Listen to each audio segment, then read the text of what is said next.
Welcome back again. So, now we are moving on to our next type, belongs to the class Chlorophyceae, that is Chara. So, in the last classes you studied the various filamentous types of algae, that are Edagonium, Zygnema, and also some colonious forms like Volvox, etc. Okay. Now we are moving on to an advanced type of green algae, that is Chara. So, Chara belongs to the class Chlorophyceae and having the order Charales and the family Characeae.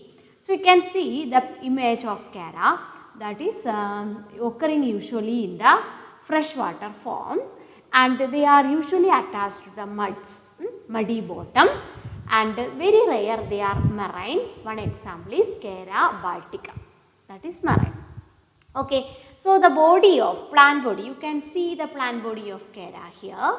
The plant body, when you look at, you can see this resembles like an angiosperm plant. Okay, so land plant. When you look at that structure, something look like our higher plants, grasses and all. Okay, so that is why it is an advanced form, an advanced algae, and this is commonly known as stone boat. You can see here stone boat because its plant body is encrusted with the calcium carbonate. That is why it is known as stone boats. So, there are about 90 species of Chara occurring all over the world. Clear?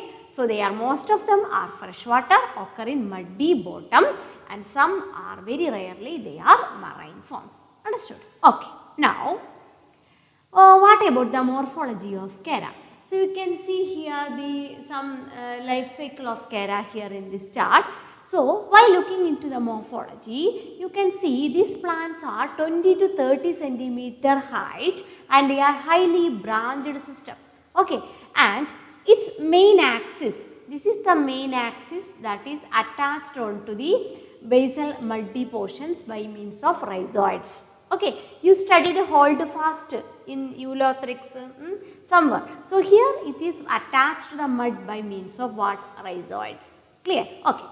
And the filaments are uniseriate, branched. Clear? Rhizoids are uniseriate and a branched one.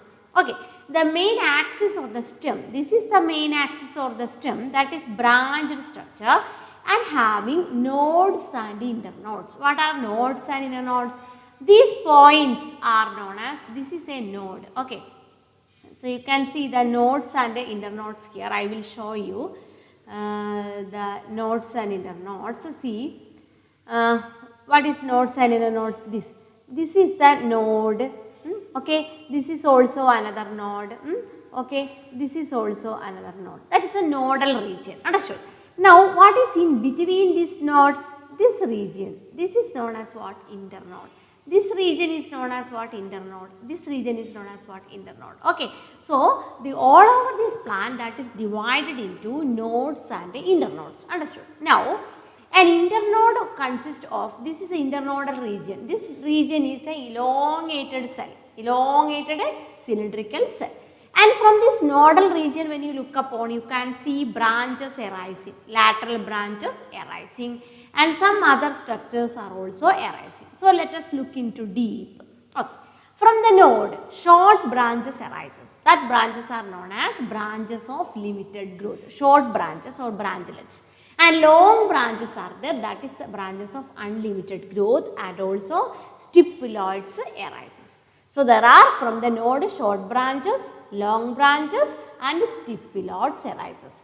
So, stipuloids are occurring as a whorl around the node, okay, and sex organs also present. See, these are the small structures known as stipuloids, and these are the long branches arising from here, and stipuloids arises in whorls. You can see whorls. What is whorls?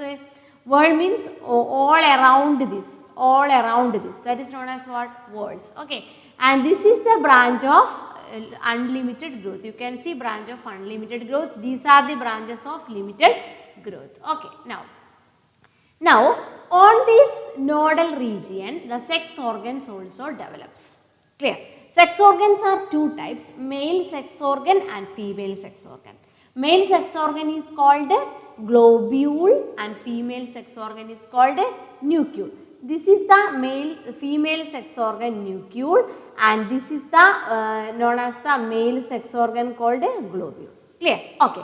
Now the node also consists of the long branch, that is branch of unlimited growth. Okay. Now there are the structures stipuloids. I will say in brief regarding stipuloids. They are actually spine-like outgrowth arises from lateral sides. So if two stipuloids are well developed, that is bistipulate. If only one, that is unistipulate. Okay. Stipuloids number is corresponds to the number of branches. So how many stipuloids are there? That is actually the number of branches. Okay. So branches of limited growth, branches of unlimited growth, and stipuloids arises from the nodes. In addition to this, you can see the sex organs, male sex organs, globule, and female sex organ, nucleus in the nodal region. Understood? I hope you understood well. Okay. So next slide. See, this is a close observation. See how these are arranged here. So these are the sex organs. See. So I will show you. This is the sex organ, namely nucleus, and that is a female sex organ nucleus, and this is the male sex organ globule, and these are the small laterals, and these are the cells present, internodal cells. These are the internodal cells. Okay, and this is the nodal regions. Clear? Okay. Now see here. See in another diagram here. Stipuloids. What are stipuloids? Upper stipuloids and lower stipuloids. Where it is arranged? This is arranged in the nodal region. This is the stipuloids, small structures. They are spine-like structures. Upper and lower portions you can see spine-like structures.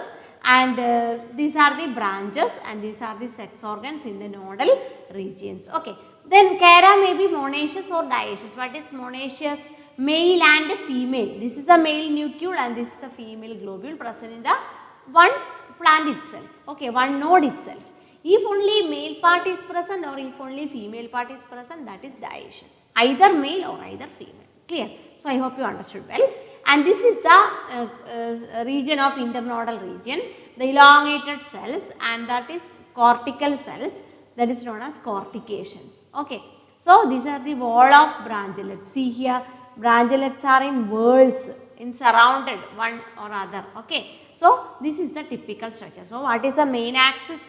Basal rhizoids, nodes and internodes, internodes with the long cells, nodes with the sex organs, nodes with the branch of limited growth, nodes with the stipuloids, and nodes with the branches of unlimited growth. Okay. I hope you understood well the morphology of chara. Clear? Okay. Now we are moving on to anatomy. So in the cross section of the node, you can see a pair of central cells and surrounded by cortical cells. When you section the region, nodal region or internodal region, you can see a central cell. This is the cells that is surrounded by many number of cells. These are the cortical cells. Okay. So internode consists of a single cell, and that is covered by a row of cells, and row of cells are called cortical cells. So a central long cells covered by row of cells, and that is known as cortical cells. And this process of formation of cortical cells is known as what? Cortication. Okay. That is a very important feature of the chara, cortical cells. Okay. So in chara you can see cortication. What is cortication? A central cells surrounded by, ensheathed by many cells, that is known as cortical cells. Its process of formation is known as what? Cortication. And if cortication is absent in any of the species, that chara is ecorticated. Understood? Okay. So by looking into the anatomy, one peculiar feature is the presence of cortical cells or cortication. Clear? So how many are there? About 6 to 20 cortical cells present in a cell. Understood? Okay. Now, so about the cell structure. Usually the cells having the cytoplasm, nucleus and chloroplast, and also you can see the outer wall that is impregnated with the calcium carbonate, silica and calcium carbonate. That is why the term stone wort. Clear? So this is a hard calcium and silica carbonates are encrusted in the outer walls. That is very important. point also. Okay. So, in the cell structure you have to remember about the calcium and silica carbonate, clear, and cortication. Okay. Now, we are moving on to the growth. How growth take place? Growth of these branches usually take place by an apical cell. This apical cell is located at the tip of the axis. So, this apical cell divides and produces nodal initial and internodal initial. Internodal initial having no division and it elongates to form internode, but nodal cell undergo number of divisions. Why it is undergo number of division? From which the laterals, stipuloids, branches, everything arises. So, usually a tip of the tip of the branch having an apical cell having nodal initial and internodal initial, they undergo division. Internodal initial never undergo division, that elongates only, but nodal initial undergo division and produces what? Numerous branches. Clear? This is how growth takes place. So, we discussed morphology, anatomy, cell structure and growth. I hope you understood well up to this portion. Clear? Okay. Now we are moving on to reproduction in Chara. Okay. So, you can look at into the picture, you can see how this life cycle going on. This is the picture of the Chara and how this reproduction, there are vegetative and sexual reproduction only. Vegetative reproduction is by means of the vegetative parts like amylum star. This is very, very important, usually asked for examinations. Amylum stars, bulbils, amorphous bulbils and secondary protonema. What is amylum star? You can see the picture of amylum star here. Okay. Amylum stars are the star shaped structure, that is aggregation on the lower nodes with a starch. That starch is amylum starch. Okay. And it grow into new plant. A star shaped structure filled with amylum starch that later become new Chara. Clear? What are bulbils? They are the tuber-like structure from rhizoids. They are the tuber-like structure developed from rhizoids that become new plant. Then amorphous bulbils means they are clumps, an accumulation of cells and food materials in the lower stem or rhizoids. Accumulation of food material in clusters or clumps in the lower portion, that is amorphous bulbils. And what are secondary protonema? Branches arising from surviving nodes of the older plants. When an older plant start to die or decay, from the surviving nodes, what is remaining there, from the node arises new branches, that is secondary protonema. Okay. So, amylum stars, bulbils, amorphous bulbils and secondary protonema are the 4 different methods of vegetative propagation in Chara.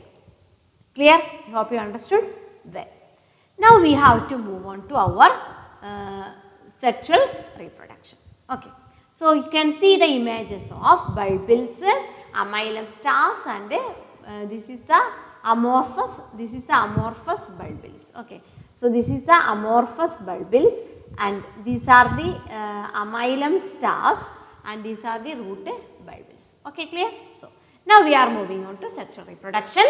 Sexual reproduction in Chara is very highly advanced type of, specialized type and complicated type of reproduction, that is by Antheridia and Oogonia. They are the special sex organs formed on the nodal regions. So, okay, so I am stopping here. So, in the next session we can discuss the sexual reproduction. Clear? I hope you understood well. Thank you.